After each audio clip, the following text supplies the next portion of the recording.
Okay, napaka-special ng phone na pag-uusapan natin ngayon. Ito ang Infinix Note 60 Ultra na design by Pininfarina. At talagang pinagmamalaki ng Infinix ang itsura ng Infinix Note 60 Ultra. Mamaya malalaman nyo kung bakit.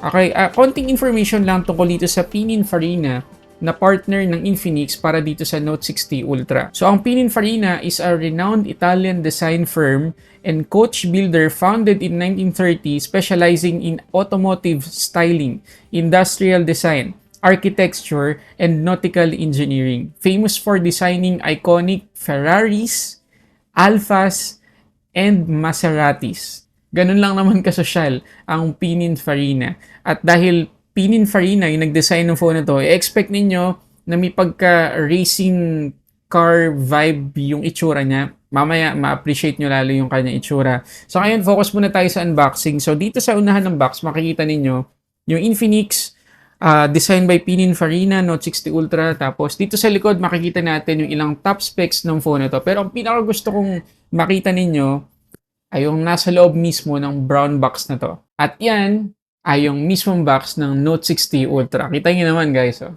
Meron pang lock yan sa gilid. Oh, dalawang lock. So kapag in-unlock natin yan, tsaka lang natin ma-open syempre itong box. Tapos ipupulang natin yan pataas. Tingnan nyo. Ayan. Oh. Parang nagkakaroon ng red effect. Diba? Mamaya malalaman nyo kung bakit ganon. Ayan. At kapag natanggal na natin, meron tayong parang hahatiin na dalawang parts dito. So, kunin muna natin itong mismong phone. So, ito yung ating Infinix Note 60 Ultra. At yung kanyang balot ay merong nakalagay na mga top specs ng phone na to. Okay, so ito na yung ating Infinix Note 60 Ultra na Pininfarina design. So, makikita ninyo yung likod, may pagka-carbon siya, di ba? Wala siyang texture, napaka-smooth ng feels.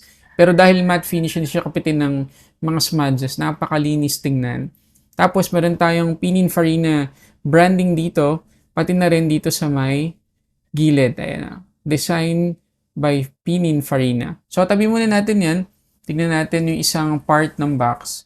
So pag inopen natin to, makikita natin ito yung kanyang charger. Ayan, ito siya guys. So dito natin ilalagay yung mag-charge mamaya, or yung wireless charger nitong Infinix Note 60 Ultra. Ganda, mukhang kotse oh. Tapos may pagkaan din, may carbon style din dito. Ayan. Okay? Tapos dito sa ilalim, meron tayong parang card na may nakalagay na SIM ejector. At dito naman tayo sa kabilang side. Pag open natin, makikita natin yung mag-charge or yung kanyang wireless charger. Ayan oh.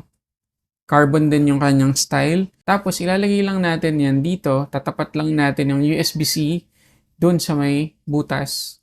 Parang ganyan guys.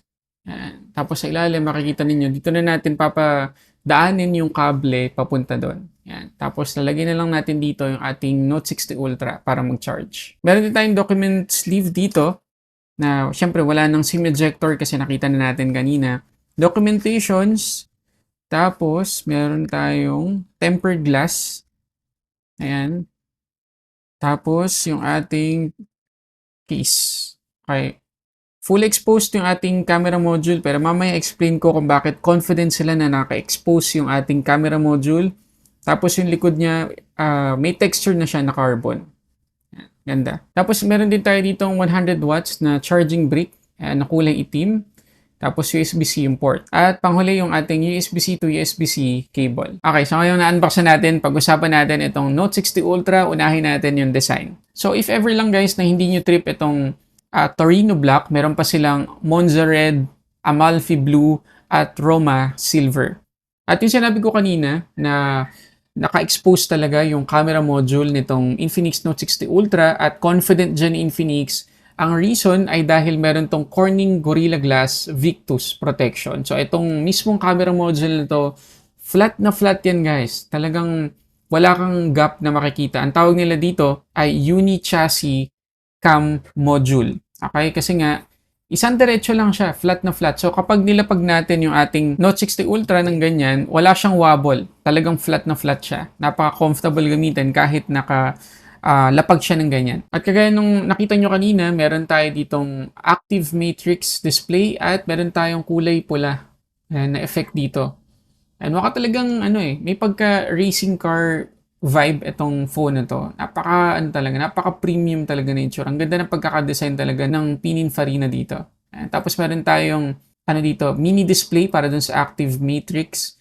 So, isa lang to sa mga pwede nating palitawin dito sa display. Pero kapag pumunta tayo dito sa active matrix display setting, meron pa tayong matrix studio para makapamili tayo ng design na gusto natin. Ayan, napakadami yan. Pwede pa nga tayong gumawa ng sarili natin.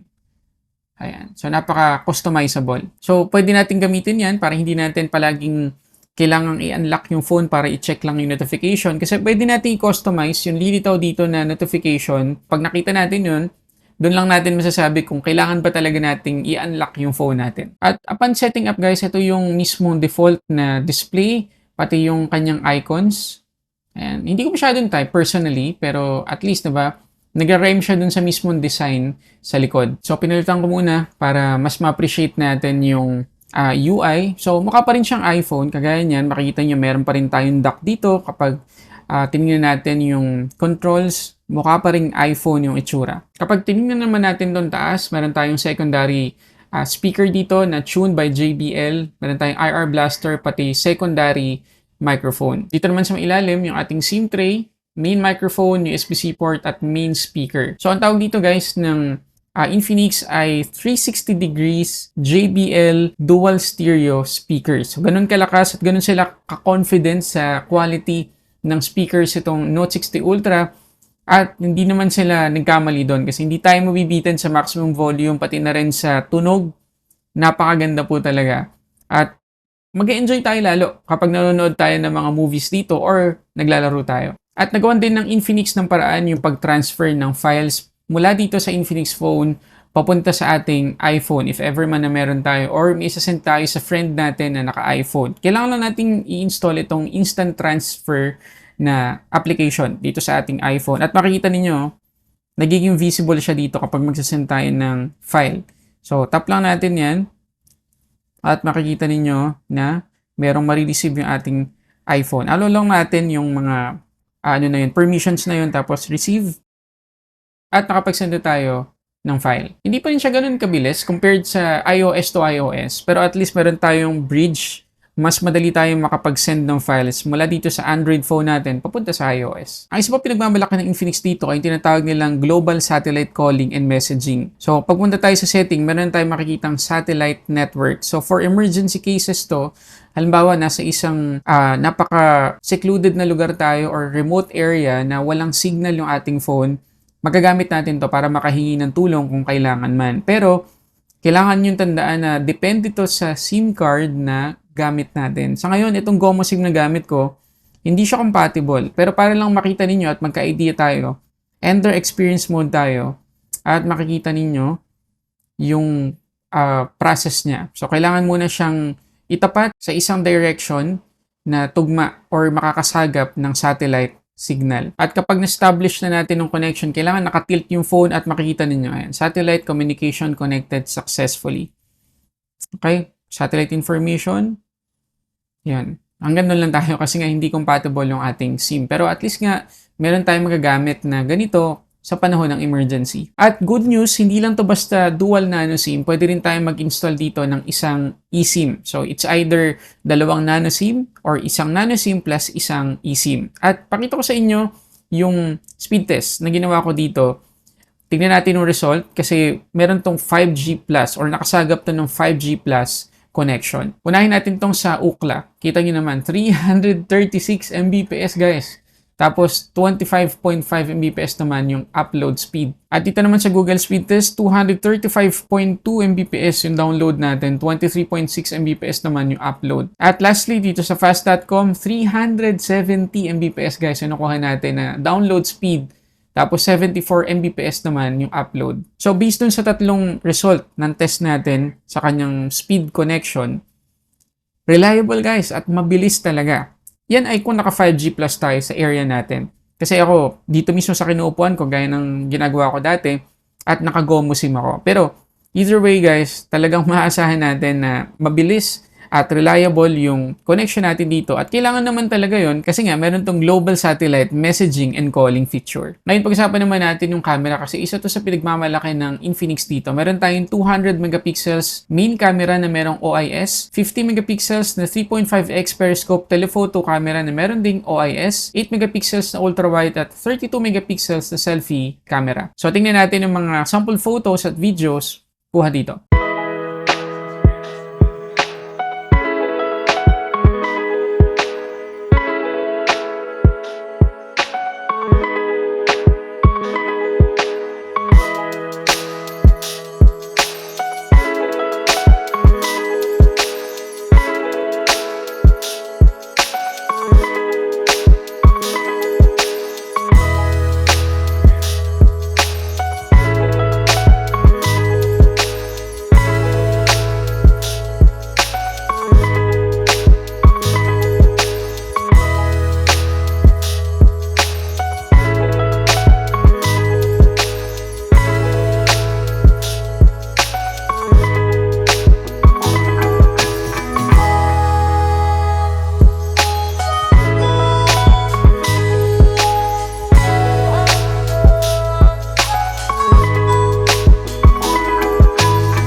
Okay, so ito yung 4K 30 FPS na video recording natin dito sa Note 60 Ultra.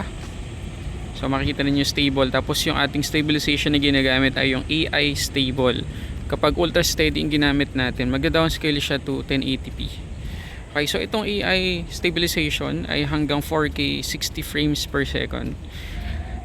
Pero kita nyo naman, kahit na hindi naka-ultra, stable.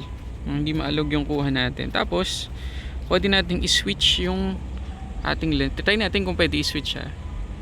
Hindi pwede. So mula dun sa 1x pwedeng 2x 3x. So hindi tayo pwedeng bumaba to ultra wide. So ang kaya lang nating ibaba ulit mula dito sa 3.5x ay yung 1x. Yan. Okay, so ulitin natin So ito yung 1x 2x 3.5x. Okay, so kahit na naka 3.5x tayo, stable pa rin kahit nagpapan tayo ngayon. Ayan. Okay, balik natin sa 1x. Try natin kung ano yung pinakasagad na digital zoom. So pwede hanggang 10x. Yan, yan yung 10x na. Okay, so try naman natin ngayon yung selfie camera. Okay, so ito yung 4K 30 FPS na video recording dito sa selfie camera nitong Note 60 Ultra 5G. Okay, nakapayong tayo kasi sobrang init talaga ngayon. So tatanggalin ko yung payong ko. Ayan, ayan siya. Okay, so pwede tayo mag 2 times zoom.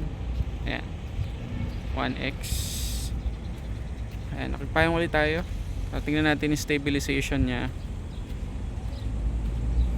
Okay, so meron tayong stabilization dito kahit na naka 4K 30 FPS tayo. Yun yung advantage ng kanyang selfie camera. So pwede na to gamitin for vlogging, ganyan. Kasi makikita ninyo meron tayong natural bokeh. Tingnan niyo ayan. Medyo blurred yung background natin pag naka-focus natin, 'di ba? So ayos na ayos for vlogging to. Pero okay guys, ano masasabi nyo sa quality? Try din natin indoor maya pero lakad pa tayo para ma-appreciate niyo yung stabilization. Tanggalin ko ulit yung payong Ayan.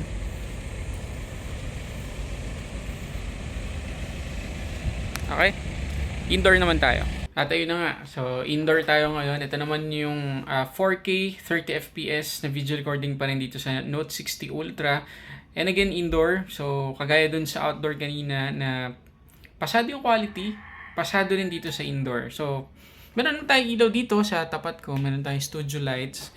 Pero for the most part, pang indoor pa rin talaga yung ano natin dito, setup. So hindi siya ganun ka liwanag compared sa nakita nyong video kanina. Pero makikita niyo hindi pa rin noisy yung background natin. Usually yung mga ganitong klase ng phone, noisy to, itong part na to na medyo madilim dito. Pero makikita ninyo, malinis pa rin siya. At especially yung mukha natin, parang well-balanced yung liwanag kahit na dalawa yung nakatutok sa akin ngayon. Hindi overexposed yung mukha natin. So, para sa akin, good sa goods yung kanyang 4K video recording, mapa outdoor at indoor man. Pero okay guys, ano masasabi nyo? Dito naman tayo sa kanyang performance. So out of the box, naka XOS 16.2 na tayo dito on top of Android 16. Dimensity 8400 Ultimate yung ating chipset, LPDDR5X yung ating RAM at UFS 4.0 naman yung ating storage type. At yung variant na nandito sa akin ay 512 GB.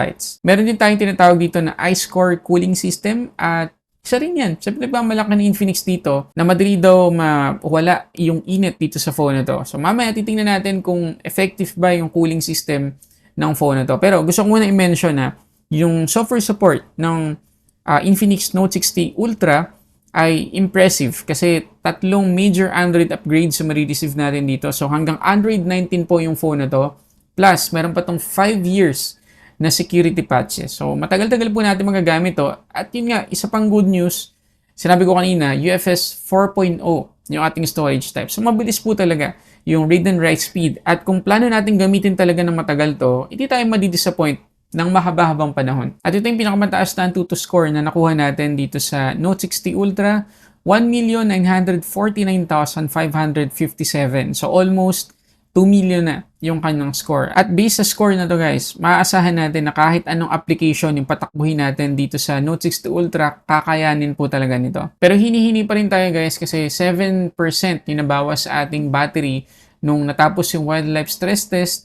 Tapos 20 degrees naman yung nadagdag sa ating temperature. And based sa result na yan, medyo hindi ko ma-feel yung benefit nung iScore cooling system. Mas mabilis lang siguro siyang lumamig compare sa ibang mga Infinix phones. Pero sana ma-feel natin yun habang ginagamit natin itong phone. So, hinihini lang po kung magkapatakbo tayo rito ng mabigat na application. Yes, kaya ng phone. Pero wag naman masyadong matagal. Kasi mag-generate siya ng alarming heat at yun yung makakasira sa kanyang battery. Kagaya na lang dito guys sa Racing Master, sagad na sagad yung ating graphics dito. At makikita nyo na talagang na-generate niya na maayos yung mga graphics. Meron tayong motion blur, lahat-lahat. Napaka-flagship ng performance natin dito. And yung mismong gameplay smooth din. Although hanggang 60 FPS lang itong Racing Master dito sa phone na to. Pero napaka-smooth talaga. Wala tayong mafe-feel na parang hirap na hirap siya or may hiccups, ganyan, frame drops, wala. Napaka-smooth niya. Pero syempre, kagaya sa nabi ko kanina, hini-hini pa rin tayo kasi pag nagtagal tayo sa ganitong game, mag-generate siya ng alarming heat. Okay? Pero bottom line, kayang-kaya po nitong Infinix Note 60 Ultra yung mabibigat na games natin. Ngayon, pagdating naman sa display, meron tayo ditong 6.78-inch AMOLED, flat yan, hindi curved. Tapos 1.5K resolution, 144Hz yung max refresh rate natin. 4,500 nits yung ating peak brightness at meron pa tayong Corning Gorilla Glass 7i na protection. And kung pag-uusapan natin ng color reproduction guys, realistic, napakaganda po. Wala tayong mapupuna dito na parang unrealistic yung mga kulay, masyadong vibrant, hindi ganun. Napakaganda po ng color reproduction dito. So mag-enjoy tayo sa panonood ng mga videos, movies, and yung bezels niya makikita ninyo proportion at masasabi natin na manipis talaga. Pero keep in mind lang guys na out of the box wala pong naka-install dito na screen protector. So install nyo agad yung tempered glass para mapanatag kayo. Pero kung hindi nyo man ma-install agad, okay lang kasi again meron tayong Corning Gorilla Glass Victus dito sa kanyang camera module. At sa harap, Corning Gorilla Glass 7i naman. At isa pang good news guys, meron tayong Widevine Security Level 1 dito sa makakapag-play tayo ng Full HD sa Netflix. Wala lang tayong HDR support sa mga ganong content. At ang nagustuhan ko pa sa display nitong Infinix Note 60 Ultra, pwede nating i-downscale to 1080p yung kanya resolution from 1.5K. Kung gusto lang nating makatipid pa ng ilang battery percentage. So dito sa settings, punta lang tayo sa display and brightness. Meron tayo ditong screen resolution option. So, ayan yung dalawa. UHD tsaka HD. At mamaya, papakita ko sa inyo yung impact ng dalawang resolution na yan sa kanyang battery performance. Maliban dyan sa screen resolution, meron tayong screen refresh rate dito. Tatlo yung option, auto switch, standard, and high. Alam na natin yung auto switch tsaka standard. Pero kung gusto natin na ma-utilize yung 144Hz na refresh rate, tap lang natin yung high at piliin natin yung mga application na compatible sa ganyang kataas na screen refresh rate. Pero sa ngayon guys, dito sa unit na nire-review ko, meron akong 5 application na naka-install na pwede sa 144 Hz. Pero hindi pa rin siya automatic na masiswitch sa ganong kataas na refresh rate, maliban na lang kung itatap natin at isa-select natin yung 144 Hz. At para bigyan kayo ng idea kung aling resolution ang dapat ninyong piliin, pag-usapan natin ngayon ng battery performance. So, meron tayo dito ng 7,000 mAh na capacity na compatible sa 100 watts na fast charging, 50 watts wireless charging gamit yung mag-charge, 10 watts reverse wired charging, at 10 watts reverse wireless charging. Meron pa tong bypass charging. So, lahat ng kailangan natin sa isang battery at charging ay nandito na sa Infinix Note 60 Ultra. And ang gamit nila dito guys ay silicon carbon battery. And according sa Google Gemini, nag-o-offer to ng superior performance over traditional graphite-based lithium-ion batteries by providing significantly higher energy density, 10 to 25% more, allowing for smaller, lighter batteries with longer life. So kahit na 7,000 mAh yung capacity natin dito, papansin nyo, hindi pa rin siya ganun kakapal. And dahil silicon carbon nga, mas matagal yung kanyang battery health, plus meron pa tong tinatawag na self-healing technology. So, every 200 cycles daw, merong ma-repair na 1% sa kanyang battery health. Pero hindi naman dahil naka-silicon carbon yung ating Note 60 Ultra, madidefine na yan kung gaano katagal yung real-life SOT dito sa phone na to. Ready na ba kayo sa SOT? Sige, pag-usapan natin. So, ito yung SOT kapag naka-UHD tayo or 1.5K resolution, 12 hours, 20 minutes. Ayun lang.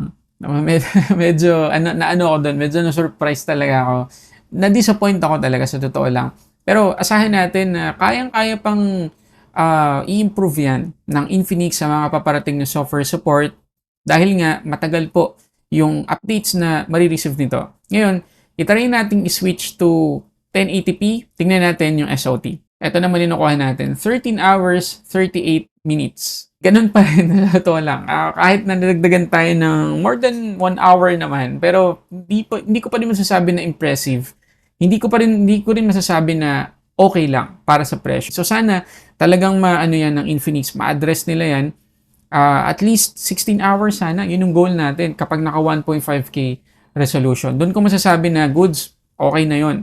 Pero sa ngayon, medyo pa rin, dahan-dahan tayo sa paggamit kasi hindi ganun katagal yung battery life na may experience natin sa phone na to sa isang charge lang. Mabuti na lang 100 watts yung kanyang charging speed. So kung malobat man tayo or medyo malolobat na tayo, saksak lang natin, mabilis natin itong matcha-charge. At speaking of charging, from 14 to 100%, 1 hour and 7 minutes ko lang to na-charge. So kung hindi tayo mag-start ng 14%, siguro mga 30 or 40% tayo mag-start, less than 1 hour po yung tagal ng pag-charge. Okay, so yun na lahat guys sa mga gusto kong i-share sa inyo tungkol dito sa Note 60 Ultra designed by Pininfarina na merong magandang likod, magandang design, magandang display, magandang performance, malaking battery capacity. Okay, anong masasabi nyo dito sa phone na ito? Bibilin nyo ba tong phone na to? Based din dun sa mga napag-usapan natin mula pa kanina. Wala dun sa design hanggang dun sa battery performance. Okay, so yun muna guys. Sana nakatulong tong video na to. Kung nakatulong, please hit the like button below. Mag-subscribe ka na din. So muna guys, maraming salamat sa panonood para sa samot-saring unboxing your reviews. This is Sulit Tech Reviews.